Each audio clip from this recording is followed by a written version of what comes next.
اعوذ باللہ من الشیطان الرجیم بسم اللہ الرحمن الرحیم۔ اللہ تبارک و تعالیٰ کے نام سے شروع جو بڑا مہربان اور نہایت رحم کرنے والا ہے۔ ایک دن فرعون اپنے محل کے اندر چین کی نیند سو رہا تھا کہ ایک دم گھبرا کر اٹھ گیا۔ فرعون نے ایک دردناک خواب دیکھا جس خواب نے اس کی نیند کو اڑا کر رکھ دیا۔ اس ہیبت ناک خواب کو دیکھنے کے بعد فرعون نے کل اپنے دربار کے اندر تمام نجومیوں کو اکٹھا کیا اور اپنے خواب کی تعبیر معلوم کرنے کا کہا۔ فرعون نے نجومیوں کو بتایا کہ اس نے یہ خواب دیکھا ہے کہ بیت المقدس سے ایک آگ ظاہر ہوئی ہے جس نے تمام قبطیوں کو جلا کر راکھ کر دیا، جبکہ بنی اسرائیل کے مسلمانوں کو کچھ بھی نہ کہا۔ چنانچہ اس وقت تمام نجومیوں نے اپنے علم کا استعمال کیا اور اس خواب کی تعبیر نکالی، اور نجومیوں نے فرعون کو خواب کی یہ تعبیر بتائی کہ بنی اسرائیل میں ایک ایسا بچہ پیدا ہوگا جو تمہاری سلطنت کو تباہ و برباد کر دے گا اور خود تمہاری سلطنت پر قابض ہو جائے گا۔ چنانچہ فرعون نے اس خواب کی تعبیر سن کر اپنی سلطنت کے چھن جانے کے خوف سے قبطیوں کو یہ حکم جاری کیا کہ بنی اسرائیل کے ہر گھر کی نگرانی کی جائے، اور جس گھر میں بھی بچہ پیدا ہو اس کو قتل کر دیا جائے، اور بنی اسرائیل کے مردوں کو روک دیا جائے کہ وہ اپنی عورتوں کے بالکل بھی قریب نہ جائیں۔ چنانچہ اس طرح فرعون کا حکم پاتے ہی بنی اسرائیل کے ہر گھر کی نگرانی ہونے لگی، اور بنی اسرائیل کے مسلمانوں کے گھر میں جو بھی بچہ پیدا ہوتا اس کو قتل کر دیا جاتا۔ لیکن اللہ تبارک و تعالیٰ کی تقدیر میں جو کچھ لکھا تھا وہ ہو کر ہی رہنا تھا۔ اسی قتل و غارت کے دوران اللہ تبارک و تعالیٰ کی قدرت سے 2 بچے ایسے پیدا ہوئے جو اس قتل و غارت سے بچ گئے، اور اللہ تبارک و تعالیٰ کی قدرت یہ کہ ایک بچہ فرعون کے گھر میں پرورش پانے لگا، اور دوسرا بچہ جس کو اس کی ماں نے قتل کے ڈر سے ایک دور پہاڑ کے اندر چھوڑ دیا تھا، اس کی پرورش کے لیے اللہ تبارک و تعالیٰ نے اپنے سب سے مقرب فرشتے حضرت جبرائیل علیہ السلام کی ڈیوٹی لگائی۔ چنانچہ حضرت جبرائیل علیہ السلام روز اس بچے کے پاس آتے اور اس کے منہ میں اپنی انگلی داخل کرتے۔ اس انگلی کی وجہ سے اس بچے کو خوراک اور دودھ ملتا، جس کی وجہ سے اس بچے کی نشو و نما ہونے لگی۔ چنانچہ وقت اسی طرح گزرتا گیا اور وہ دونوں بچے جوان ہو گئے۔ اتفاق سے دونوں بچوں کا نام موسیٰ تھا۔ لیکن اللہ تبارک و تعالیٰ کی قدرت یہ کہ جو بچہ فرعون کے گھر میں پرورش پایا وہ بڑا ہو کر اللہ تبارک و تعالیٰ کا مقرب نبی حضرت موسیٰ علیہ السلام بنے، اور جس بچے کی پرورش اللہ تبارک و تعالیٰ کے سب سے مقرب فرشتے حضرت جبرائیل علیہ السلام نے کی تھی وہ بڑا ہو کر بدبخت سامری جادوگر بنا۔ پیارے دوستو، ادھر جب فرعون کا ظلم و ستم حد سے بڑھنے لگا تو اللہ تبارک و تعالیٰ نے اپنے پیارے نبی حضرت موسیٰ علیہ السلام کو یہ حکم جاری کیا کہ وہ اپنی قوم کو لے کر مصر سے روانہ ہو جائیں، اور اللہ تبارک و تعالیٰ فرعون پر دردناک عذاب نازل فرمانے والا ہے۔ چنانچہ حضرت موسیٰ علیہ السلام اللہ تبارک و تعالیٰ کے اس حکم کی تکمیل کرتے ہوئے اپنی قوم کو لے کر مصر سے روانہ ہو گئے۔ چنانچہ جب حضرت موسیٰ علیہ السلام اور باقی تمام مسلمان دریائے نیل کے قریب پہنچے تو ادھر فرعون کو یہ خبر ملی کہ حضرت موسیٰ علیہ السلام اور اس کی قوم مصر کو چھوڑ کر جا رہے ہیں۔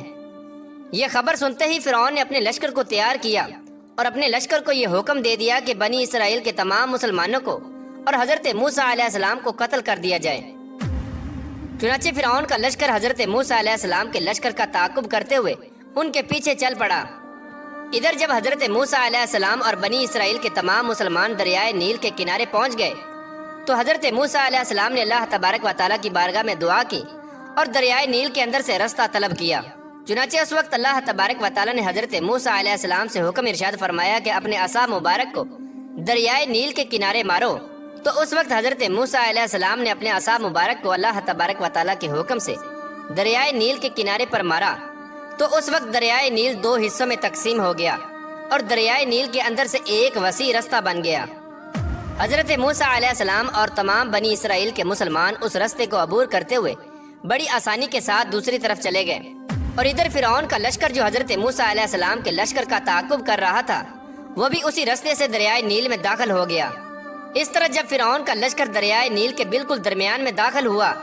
تو اس وقت اللہ تبارک و تعالیٰ نے دریائے نیل کو مل جانے کا حکم دیا، تو دریائے نیل اللہ تبارک و تعالیٰ کے حکم سے آپس میں مل گیا۔ اس طرح فرعون اور اس کا تمام لشکر اور تمام قبطی دریائے نیل کے اندر غرق ہو کر ہلاک ہو گئے، اور اس طرح فرعون کو ہلاک کر کے اللہ تبارک و تعالیٰ نے دنیا کے لیے عبرت کا نشان بنا دیا۔